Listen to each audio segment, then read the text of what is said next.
Friends, నేను మీ doctor Fazal Nisa. So summer వచ్చేసింది, వేడి కూడా చాలా ఎక్కువైపోయింది.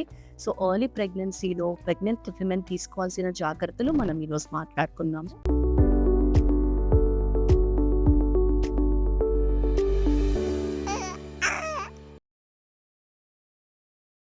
సో ఏంటి అంటే డెఫినెట్లీ టెంపరేచర్ వార్నింగ్ సైన్స్ చూసుకొని more than 38 degrees or 40 degrees కంటే ఎక్కువగా ఉందంటే it is very much better to outside avoid చేయాలి బయటికి వెళ్ళడం అనేది. సో బయటికి వెళ్ళడం అనేది మోస్ట్లీ మీరు అవాయిడ్ చేయండి. Second things, long journeys, long డిస్టెన్స్కి మాత్రం వెళ్ళకండి. థర్డ్ థింగ్ వచ్చేసి minimum 3 to 4 litres of water ఖచ్చితంగా తీసుకోవాలి. కోకోనట్ వాటర్ తీసుకుంటే దాంట్లో ఎలక్ట్రోలైట్స్ కూడా ఉంటాయి కాబట్టి అది బేబీకి మీకు చాలా మంచిది.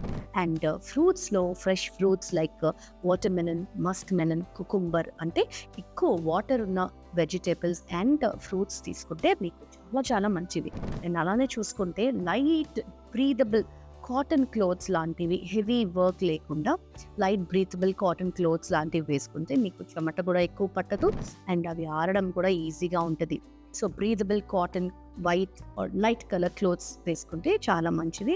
అండ్ మోస్ట్ ఇంపార్టెంట్లీ తెలుసు కదా, మీల్స్లో స్పైసీ, ఆయిలీ, జంక్ ఫుడ్స్ అనేది తగ్గించేస్తే మీకు గ్యాస్ట్రైటిస్ ఇంకా డిహైడ్రేషన్ అనేది తగ్గుతుంది. సో మినిమం ఒక 4 to 5 litres of water throughout the day తీసుకొని chia seeds and detox water అని వస్తుంది which is like mint water with cucumber.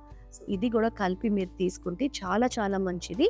And meals మాత్రం రెగ్యులర్గా అంటే 2 to 3 అవర్స్కి స్మాల్ ఫ్రీక్వెంట్ మీల్స్ లాంటివి తీసుకుంటే ఎక్కువగా ఉబ్బరం లేకుండా, గ్యాస్ట్రైటిస్, బ్లోటింగ్ రాకుండా డైజెషన్కి కూడా క్విక్గా ఉంటుంది. And you can do light exercises అంటే మీల్ తర్వాత after every meal 15 to 20 minutes of walking or strolling is very very important. So అర్థమైంది కదా, ఈ జాగ్రత్తలు తీసుకుంటే మీరు బేబీ ఇద్దరు సేఫ్ ఉంటారు ఈ సమ్మర్లో.